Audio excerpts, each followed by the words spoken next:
ముందుగా మా ఆహ్వానాన్ని మన్నించి ఈ సమావేశానికి వచ్చినటువంటి పాత్రికేయ సోదరులకు సోదరిమణులందరూ కూడా మా యూపీఐఎఫ్ తరఫున ప్రతి ఒక్కరికి కూడా ధన్యవాదాలు తెలియజేస్తున్నాను. ఏదైతే ప్రైవేట్ అన్ఎయిడెడ్ విద్యా వ్యవస్థ గడిచిన 2-3 దశాబ్దాల నుంచి కూడా ఎలా అవుతుందంటే యాజమాన్యాలని చాలా చులకన భావంతో చూసేటువంటి అధికార యంత్రాంగం రోజు రోజుకి మితిమీరిపోతూ ఉంది. ఉదాహరణకు మీరు చూస్తే వాళ్ళు ఏదైనా ఒక మెసేజ్ గతంలో ఎలా ఉండేదంటే ఒక ప్రొసీడింగ్స్ ఇచ్చేవారు, కాగితం రూపంలో ఇచ్చేవారు, ఇది మీరు చేయాలి, ఇది అమలు చేయాలని. ఇప్పుడు అది మానేశారు. ఇప్పుడు వాట్సాప్లో మెసేజ్ పెడుతున్నారు, టెక్స్ట్లో మెసేజ్ పెడుతున్నారు, మేము పెట్టింది మీరు చేయాలని. దానికి శాంటిటీ లేకపోయినప్పుడు కూడా మమ్మల్ని బలవంతంగా చేసేటువంటి ప్రక్రియ తీసుకెళ్తా ఉన్నారు. ముఖ్యంగా మేము ఇప్పుడు ఎందుకు ఈ యొక్క నిరసన కార్యక్రమం తెలియజేస్తున్నాం అంటే గడిచిన 2019 నుంచి ఇప్పటి వరకు అధికారులు ఏ విధంగా ప్రైవేట్ విద్యా వ్యవస్థతో వ్యవహరిస్తున్నారు అనేటువంటిది ప్రధానమైనటువంటి అబ్జెక్షన్గా మేము రైజ్ చేస్తూ ఉన్నాం. ఎందుకంటే ఇప్పుడు అధికారం మారింది కానీ అధికారులు మారలేదు. అధికారం మారింది, మేము చాలా సంతోషపడ్డాం, మేము కోరుకున్న ప్రభుత్వం వచ్చింది అనుకున్నాం చాలామంది. కానీ అధికారుల తీరు మాత్రం అదే మాదిరిగా ఉంది. అంటే గతంలో మేము వెళ్తే కనీసం ఆఫీసులో కుర్చీ వేసి కూర్చోబెట్టేటువంటి అధికారులు కూడా లేరు.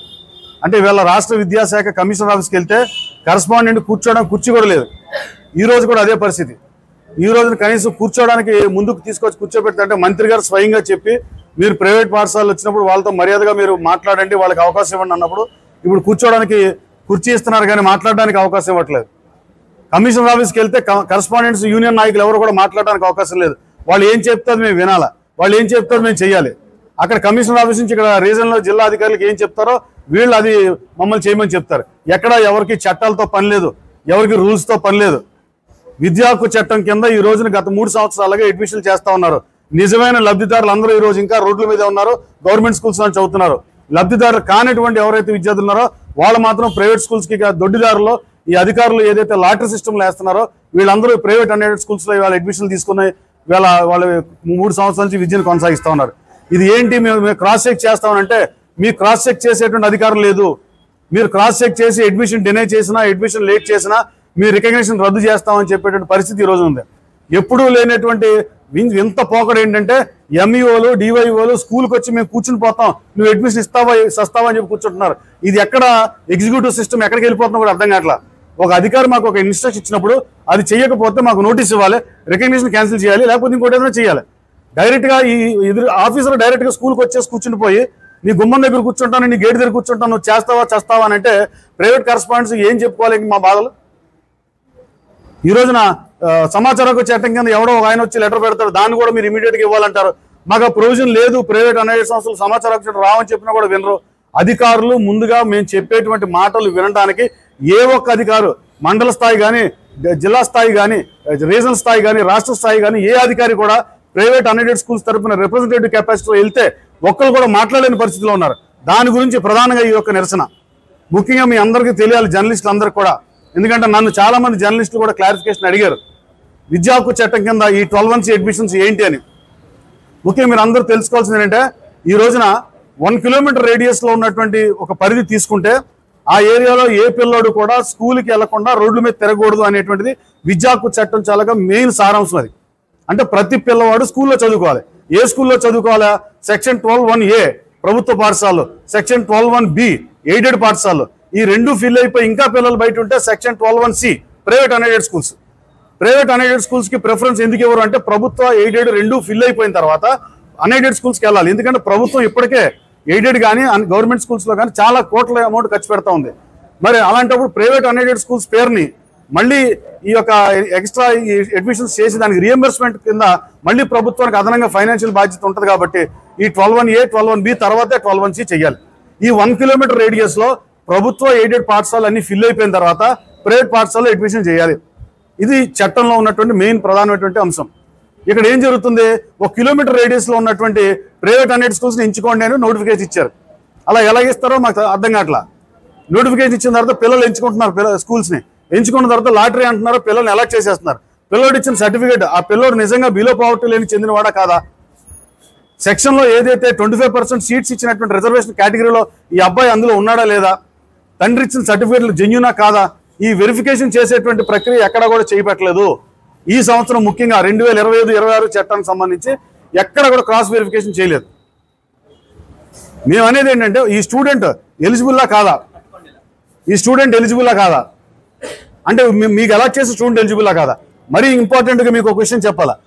1 కిలోమీటర్ రేడియస్లో స్టూడెంట్స్ని ఏ విధంగా అలాట్ చేస్తున్నారు అనేటువంటి ఒక చిన్న ఎగ్జాంపుల్ చెప్తున్నాను. ఒక స్కూల్లో, ఒక మున్సిపల్ పాఠశాలలో ఆ బడికి తాళం తానే ఈనాడులో ప్రచురించబడినటువంటి శీర్షిక ఇది. అంటే ఒక స్కూల్లో ఒకే ఒక స్టూడెంట్ ఉన్నాడు. ఈ స్కూల్కి 1 కిలోమీటర్ రేడియస్లో ఉన్నటువంటి ప్రైవేట్ పాఠశాలలో మొత్తం 66 సీట్లు అలాట్ చేశారు. మరి ఈ స్కూల్ పరిస్థితి ఏంటి?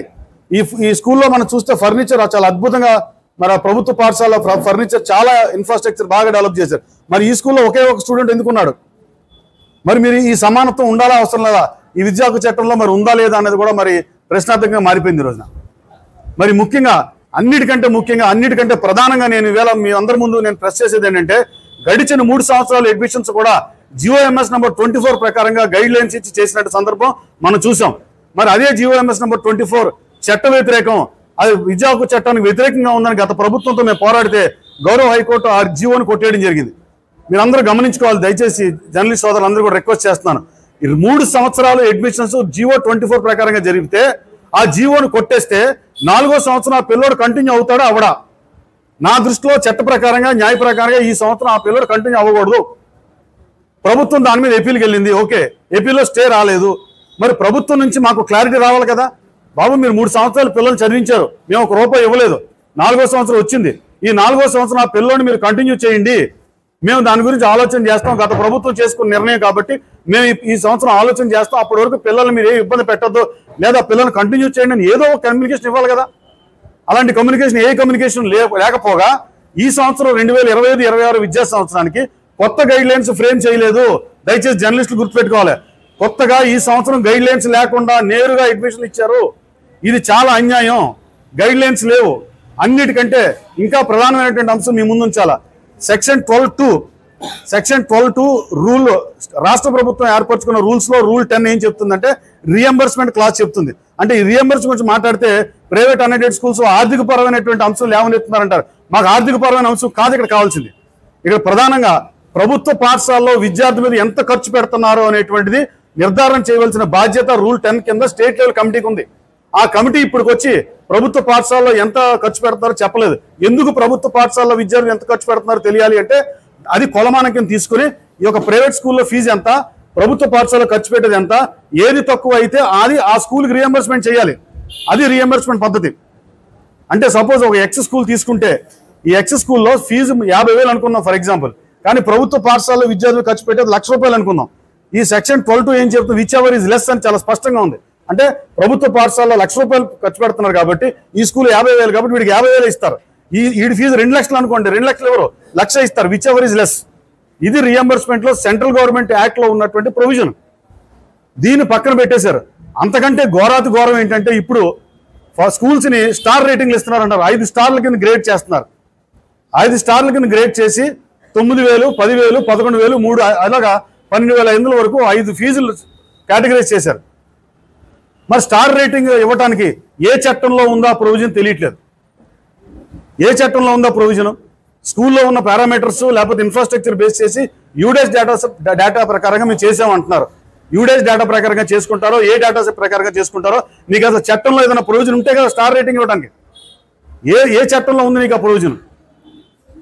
కాబట్టి ఇన్ని ఘోరమైనటువంటి పరిస్థితుల్లో ఈ రోజున మమ్మల్ని అడ్మిషన్ చేయమని అడుగుతుంటే ఇవి మేము ప్రశ్నిస్తుంటే అధికారులు మమ్మల్ని బెదిరిస్తూ ఉన్నారు, రికగ్నిషన్ క్యాన్సిల్ చేస్తూ ఉంటున్నారు.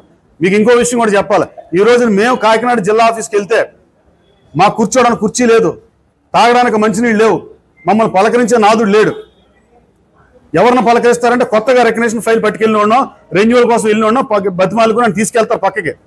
దానికి పనికొస్తాం తప్ప మేము మా అంతటా మేము హక్కుల కోసం వెళ్తే కనీసం మంచినీళ్ళు కూడా అక్కడ ఇవ్వలేని పరిస్థితిలో ఉన్నారు. మరి ఇదే ప్రైవేట్ అన్ఎయిడెడ్ స్కూల్స్ సహకారంతో ఈ రోజు యోగాంధ్ర చేసినా రేపొద్దున ఏ కార్యక్రమం చేసినా మా బస్సులు కావాలి, మా స్టాఫ్ కావాలి, మా పీఈటీలు కావాలి, అన్నింటిలోని మేము భాగస్వామ్యం చేసుకుంటున్నప్పుడు మేము మా హక్కులు ఉన్నా మేము అడుగుతాం, అధికారులు అడుగుతాం, సార్ ఇది పరిస్థితి, దీనికి సమాధానం చెప్పండి అంటే ఏ ఒక్కరు కూడా మాట్లాడలేదు. ఏమన్నంటే పైనుంచి మాకు వచ్చింది మీరు చేయాల్సిందే.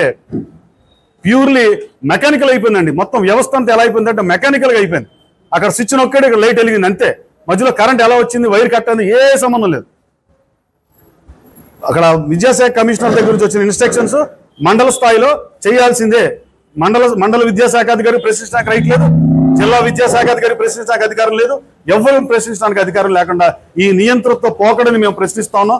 ఖచ్చితంగా రాబోయే రోజుల్లో మా యొక్క స్వతంత్రత, అటానమీ మేము కాపాడుకునేటువంటి పరిస్థితి వస్తుంది. కాబట్టి ఎందుకంటే ఇంకో విషయం కూడా చెప్పాలి, సుప్రీంకోర్టు టీఎంపై పిఐ నామదార్ జడ్జిమెంట్స్ లో చాలా స్పష్టంగా ప్రైవేట్ అన్ఎయిడెడ్ స్కూల్స్ కి అటానమీ ఇవ్వమని చెప్పి ఖచ్చితంగా చెప్పడం జరిగింది. ఈ అటానమీని కనుక మాకు లేకపోతే ఈ ప్రైవేట్ స్కూల్స్ నడపడం చాలా కష్టం అయిపోద్ది. భవిష్యత్తులో ఆర్టికల్ 19 కింద మేము ప్రొటెక్ట్ అయినటువంటి మా విద్యా సంస్థలు అన్ని కూడా ఒకవేళ ఊహించండి, ఒక్కసారి రాష్ట్ర వ్యాప్తంగా ఈరోజు అన్ని స్కూల్స్ మూసివేశాం. నిజంగా స్కూల్స్ కనుక క్లోజ్ అయిపోతే ఇక్కడ ఉన్నటువంటి విద్యార్థులకు మీరు ప్రొవైడ్ చేయగలుగుతారు ఆ క్లాసెస్? ఇక్కడ మా దగ్గర పనిచేస్తున్నటువంటి మా దగ్గర స్వీపర్ దగ్గర నుంచి మా దగ్గర ఉన్న ప్రిన్సిపల్స్ వరకు మీరు ఎంప్లాయ్మెంట్ ఇవ్వగలుగుతారా? ఇంకొక ముఖ్యమైన విషయం, ఇప్పుడున్నటువంటి మంత్రులు, ఇప్పుడున్నటువంటి వ్యవస్థలు అందరూ కూడా ఏమంటున్నారంటే మేము పరిశ్రమలు తీసుకొస్తున్నాం, ఉద్యోగాలు కల్పిస్తున్నాం అంటున్నారు. ఎగ్జిస్టింగ్ పరిశ్రమలు ఇవి కూడా మేము కూడా ఉపాధి కల్పిస్తానే ఉన్నాం. కొన్ని లక్షల మందికి ఉపాధి కల్పిస్తా ఉన్నాం, కొన్ని లక్షల మందికి మేము ఉపాధి కల్పిస్తా ఉన్నాం. మరి మా యొక్క సంస్థలు మూసివేసే కార్యక్రమం పెడితే మరి దీన్ని ఏ విధంగా మేము సపోర్ట్ చేసుకోవాలి? కాబట్టి పరిశ్రమలు మీరు కొత్తవి తీసుకొస్తున్నారు, మంచిది, చాలా స్వాగతిస్తా ఉన్నాం.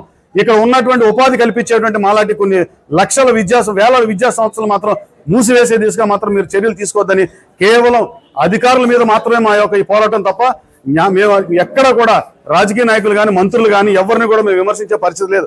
ఎందుకంటే లోకేష్ గారు మాకు ఒక రోజంతా సమయం కేటాయించారు. అది మేము ఫస్ట్ టైం చరిత్రలో ఏ ఎడ్యుకేషన్ మినిస్టర్ కూడా చేయనటువంటి ఒక కార్యక్రమం ఈరోజు చేశారు. అంటే లోకేష్ గారు ఈ రోజున all private institutions KG to PG ఒక రోజంతా కేటాయించి సమస్యలు రాసుకున్నారు. దాని అనుగుణంగానే కమిషనర్ని మీటింగ్స్ పెట్టమని, మేనేజ్మెంట్స్ మీటింగ్స్ పెట్టమని కూడా డైరెక్షన్ ఇవ్వడం జరిగింది.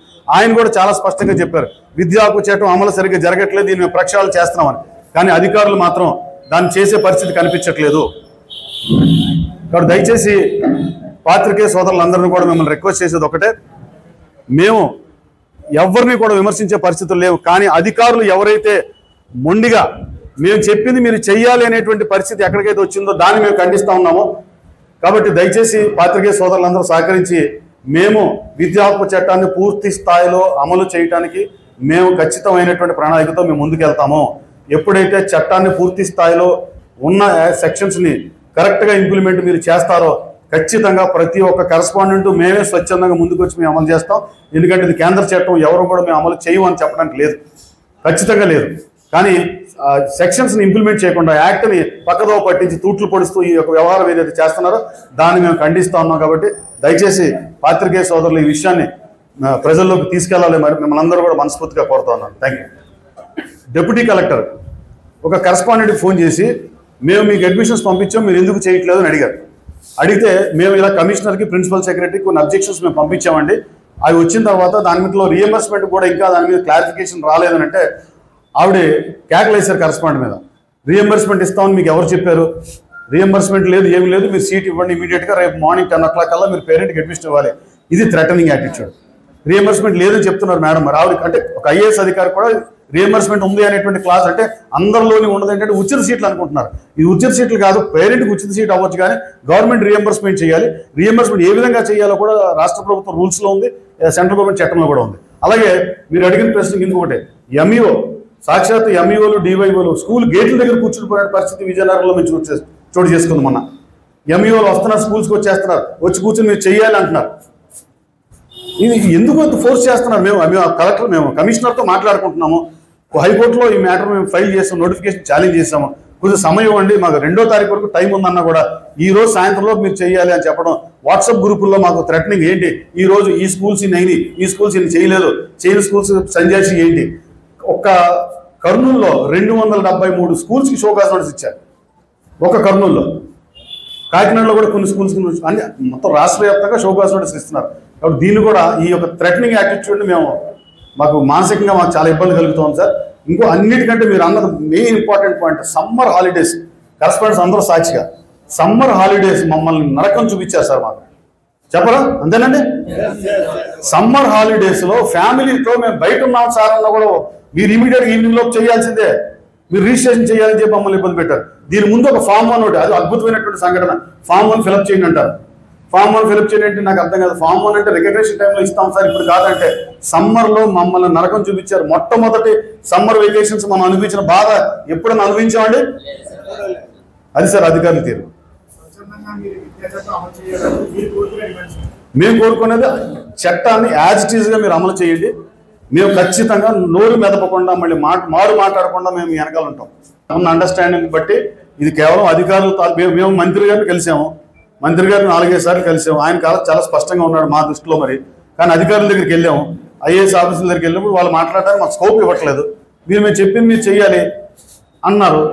అదే అధికారి ఏమంటున్నాడు, మేము ఇంకో మాట మాట్లాడతాం, డోంట్ టచ్ మై ఈగో అంటున్నాడు. మేము ఏం మాట్లాడతాం ఐఏఎస్ ఆఫీసర్తో? మేము విద్యాశాఖ మంత్రి దగ్గరికి వెళ్తే మమ్మల్ని కూర్చోబెట్టుకుంటున్నాడు, టీ ఇస్తున్నాడు, కూర్చోబెట్టి మాట్లాడుతున్నాడు, ప్రేమగా మాట్లాడుతున్నాడు. మరి అధికార officer don't touch my ego అంటే మేము ఏం చేయాలి? ఐఏఎస్ ఆఫీసర్ ఉండవలసిన ఈగో కాదు కదా, సోషల్ రెస్పాన్సిబిలిటీ ఉండాలి. Is a public servant. మేము భయపడేది అది. ఒక ఐఏఎస్ ఆఫీసర్ మమ్మల్ని నిర్లక్ష్యంగా చూస్తే కింద స్థాయికి వచ్చినప్పుడు వీళ్ళేమంటున్నారు, మీరు అక్కడికి వెళ్ళి చెప్పుకోండి, మాకేం తెలుసు, పైనుంచి వచ్చింది మీరు చేయాలి. సో ఇలాగ మానసికంగా నలిగిపోతున్నటువంటి ఇక్కడ ఉన్న కరెస్పాండెంట్స్ చాలా మంది మానసికంగా నలిగిపోతున్న పరిస్థితి. గత 3 సంవత్సరాలు చాలా ఇబ్బందులు పడ్డాం. ఈ సంవత్సరం అన్ని బాగుంటాయి అనుకున్నాం. మరి ఈ సంవత్సరం కొత్త గైడ్లైన్స్ వస్తాయనుకున్న గైడ్లైన్స్ కూడా లేకుండా డైరెక్ట్గా అడ్మిషన్లు ఇవ్వడం కూడా మేము. ఇంకోటి సాఫ్ట్వేర్ ఇంజనీర్ పిల్లలకి సీట్లు ఇచ్చారు. ఒక భార్య భర్త 2 ప్రొఫెసర్స్, ఇద్దరికి పిఎఫ్ అకౌంట్లు ఉన్నాయి, ఈపీఎఫ్ అకౌంట్లు ఉన్నాయి, వాళ్ళ పిల్లలకి ఇచ్చారు సీట్లు. ఎలా ఇస్తారు ఈ సీట్లు నాకు అర్థం కాదు. నిజమైన లబ్ధిదారుడు ఎవరు అనేది చట్టంలో చాలా స్పష్టంగా ఇచ్చారు, కేటగరైజ్ చేశారు, గైడ్లైన్స్ ఇచ్చారు. గత 3 సంవత్సరాలు ఏంటి ఇన్కమ్ ఎంత ఉండాలి, ఇన్కమ్ ఇచ్చారు. ఈ సంవత్సరం అది కూడా లేవు. ఏ ప్రాతిపదికన తీసుకోవాలి? సచివాలయంలో తీసుకొచ్చిన సర్టిఫికేట్లన్నీ ఇస్తున్నారు. మీరు ఇంకా ఘోరం ఏంటంటే తండ్రి ఇన్కమ్ సర్టిఫికేట్ ప్రొడ్యూస్ చేయాలి జనరల్గా, నాన్నమ్మ తాతయ్య ఇన్కమ్ సర్టిఫికేట్ పెట్టుకుని కూడా లాటరీలో తీసుకుని అడ్మిషన్ ఇచ్చి మనం ఇవి చూసుకోవాలి కదా. నిజమైన లబ్ధిదారుడు నిజంగా ఎవరైతే పేద విద్యార్థి, పేద బలహీన వర్గాల పిల్లలు ఉన్నారో వాళ్ళకి నిజంగా ఈ సీట్లు అలాట్ అయితే మాకు సంతోషం. వాళ్ళందరూ బయట ఉన్నారు ఈరోజు.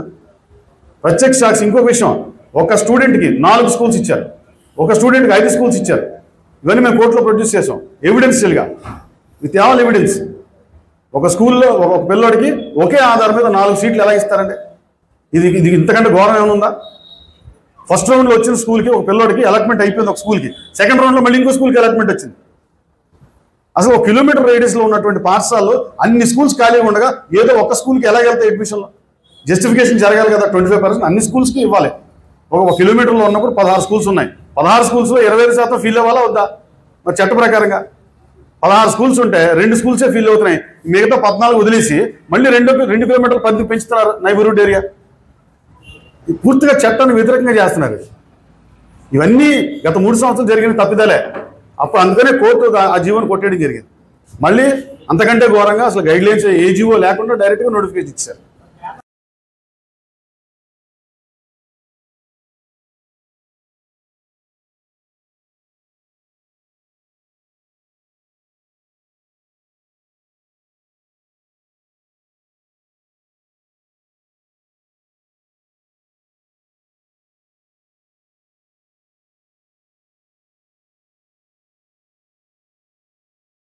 సెక్షన్ 12(2) రూల్, దాని కింద చెప్పాను మీకు నేను. ఎలా అంటే రూల్ 10 ఏం చెప్తుందంటే స్టేట్ లెవెల్లో ఒక కమిటీని అపాయింట్ చేయాలి గవర్నమెంట్ ఫస్ట్. ఆ కమిటీలో ప్రైవేట్ స్కూల్స్ నుంచి సంఘాల నుంచి ఒక 3 ఉంటారు, 2 ఉంటారు, ఎన్జిఓస్ ఉంటారు, నేషనల్ వైడ్ ఎన్జిఓస్ వాళ్ళకి 2 ఉంటారు, అలాగే విద్యాశాఖ కమిషనర్, ఫైనాన్స్ ప్రిన్సిపల్ సెక్రటరీ, ఇలా ఉన్న మొత్తం అంతా కమిటీ. ఈ కమిటీ మొత్తం ఒక 11 మంది కమిటీ మెంబర్స్ ఉన్నారు. ఈ కమిటీ అపాయింట్ చేస్తూ జీవోని కూడా రిలీజ్ చేశారు. ఈ కమిటీ బాధ్యత ఏంటంటే పెర్ చైల్డ్ ఎక్స్పెండిచర్ డెరైవ్ చేయవలసిన బాధ్యత కమిటీది. పెర్ చైల్డ్ ఎక్స్పెండిచర్ అంటే ప్రభుత్వ పాఠశాలలో ఎంత ఖర్చు పెడుతున్నారు. ప్రభుత్వ పాఠశాలలో సపోజ్ 15 లక్షల మంది ఉన్నారు, మొత్తం ఓవరాల్ డివైడ్ చేస్తే పర్ స్టూడెంట్ ఎంత, దాన్ని పెర్ చైల్డ్ ఎక్స్పెండిచర్ అంటారు. అది డెరైవ్ చేసి పబ్లిక్లో మీ మీడియా ద్వారా ప్రజలకు తెలియజేయాలి. ఈ కమిటీ ఈ పెర్ చైల్డ్ ఎక్స్పెండిచర్ ఇచ్చింది. అయితే సెక్షన్ 12(2) ఏం చెప్తుందంటే ఆల్రెడీ ప్రతి స్కూల్కి ఒక ఫీ స్ట్రక్చర్ ఉంది. ఇప్పుడు ఈ ఫీ స్ట్రక్చర్ ఉంది ప్రతి ఒక్కరికి. ఈ ఫీ స్ట్రక్చర్ ఏంటి? డిఓ ఆఫీస్లో రిజిస్టర్ అయిన ఫీ స్ట్రక్చర్ ఇది. ఏ స్కూల్ అయితే గవర్నింగ్ బాడీ మెంబర్స్ ఉంటారో వాళ్ళు తీర్మానం చేసుకుని ఈ విద్యా సంవత్సరానికి మన ఆర్థికపరమైనటువంటి అంశాలన్నీ జోడించుకొని ఇంత ఫీజు మనం పెడుతున్నామని చెప్పి మనం డిఓ ఆఫీస్కి సబ్మిట్ చేస్తాం ఎవ్రీ ఇయర్. ఆ ఫీజు దాన్ని తీసుకొని గవర్నమెంట్ పిల్లవాడు ఎంత ఖర్చు పెడతారో 2 కంపేర్ చేయాలి. చేస్తూ ఏది తక్కువైతే అది ఆ స్కూల్కి రియంబర్స్ చేయాలి. ఉండదు ఏ స్కూల్కి ఫీజు ఉండదు. అదే చెప్పేది మీకు నేను, అదే చెప్పి ఏ స్కూల్కి ఆ ఫీజు ఆల్రెడీ ఉంటుంది. ఫీజు ఆ ఫీజుని ప్రభుత్వ పాఠశాలలో ఖర్చు పెట్టేది 2 కొలమానం తీసుకోవాలి. 2 విడివిడిగానే ఉన్నాయి. కానీ ఇప్పుడు 6 సంఘాలు అంటే రాష్ట్రంలో ఉన్నటువంటి 6 సంఘాలు ఉన్నాయి. మొత్తం అన్ని సంఘాలు కలిపి దీని మీద ఏకతాటిగా పోరాటం చేస్తున్నాం. ఇందులో కార్పొరేట్ ప్రైవేట్ అని వ్యత్యాసం లేకుండా, ఎందుకంటే పాలసీ మీద వెళ్తున్నాం కాబట్టి. అది వాళ్ళ వైఫల్యం. అది లేదు అంటే నోటీస్ ఇవ్వమంటే అధికారిక పవర్ ఉంది కదా, ఖచ్చితంగా లేదు అని అంటాం లేదు. అధికారి తెప్పించుకోవాలి, లేకపోతే స్కూల్కి నోటీస్ ఇవ్వాలి ఖచ్చితంగా. అంతేగాని అధికారం లేదు అని అంటాం లేదు కదా.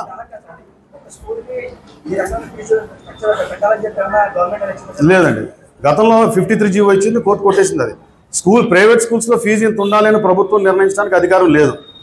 జియో 1 ప్రకారంగా గవర్నింగ్ బాడీ రెజల్యూషన్ తీర్మానం చేసుకుని మేము చేయాల్సిందే. అది ఎవరి స్కూల్లో చేసి డిఓ సబ్మిట్ చేయాల్సిందే. ఉంటుంది, ఖచ్చితంగా ఉంటుంది. మేము రికగ్నిషన్ టైంలో, రెన్యువల్ టైంలో కూడా పెడతాం. అన్నీ కూడా కండిషన్స్ ఉంటాయి ఖచ్చితంగా. సార్ మీరు చెప్పేవని 1-2 స్కూల్స్ సార్ మాట్లాడింది, కానీ 1-2 స్కూల్స్ సంబంధించినటువంటి అంశాలు నేను చెప్పేది స్టేట్ పాలసీకి సంబంధించినటువంటి అసోసియేషన్ ఈరోజు మీటింగ్. నేనే దాన్ని కోర్టుకి వెళ్ళాను 2-3 సందర్భాల్లో. కొన్ని కార్పొరేట్ పాఠశాల మీద ఈ స్క్రీనింగ్ అడ్మిషన్ టెస్ట్ పెడుతున్నారని నేనే వెళ్ళాను. నేను ఖచ్చితంగా వెళ్తాను, ఎందుకంటే ఇందులో తప్పు ఎవరు చేసినా అటైనా ఇటైనా మాట్లాడుకోవాల్సిన బాధ్యత నా మీద ఉంది. ఖచ్చితంగా స్క్రీనింగ్ టెస్ట్ పెట్టకూడదు, అది హైకోర్టు ఉత్తర్వులు కూడా ఉన్నాయి. కానీ కొన్ని చోట్ల మీరు పెట్టి అడ్మిషన్ టెస్ట్ దేనికి పెడతారంటే, ఈ పిల్లోడి తాలూకు అసెస్మెంట్ అడ్మిషన్ టైంలో పేరెంట్కి చెప్పడం కోసం అడ్మిషన్ టెస్ట్ పెడతారు. కొన్ని అది ఆ కేటగిరీ వదిలేండి. నేను దానికి వ్యతిరేకం నేను చెప్తాను. దానికి వ్యతిరేకం నేను చెప్తున్నాను. మీకు కూడా పత్రికాముఖంగా చెప్తున్నాను, అడ్మిషన్ రిజెక్ట్ చేసేటువంటి రైట్ లేదు. కానీ కొన్ని స్కూల్స్లో అడ్మిషన్ టెస్ట్ పెట్టడం అనేటువంటిది పేరెంట్కి అసెస్మెంట్ అప్పుడు ఉన్న, ఈ సంవత్సరం నా దగ్గర చేరు 5వ తరగతిలో బేసిక్స్ కూడా లేవు అని పేరెంట్కి మేము చెప్పుకోవడం. ఎందుకంటే 6 నెలల తర్వాత మామూలుగా అక్షరాలు కూడా రాకదు, మళ్ళీ మేనేజ్మెంట్ కంప్లైంట్ చేయకూడదు కాబట్టి కొన్ని పెడతారు. మీరు చెప్పినటువంటి ఆ విధానం అయితే అది 100% తప్పది.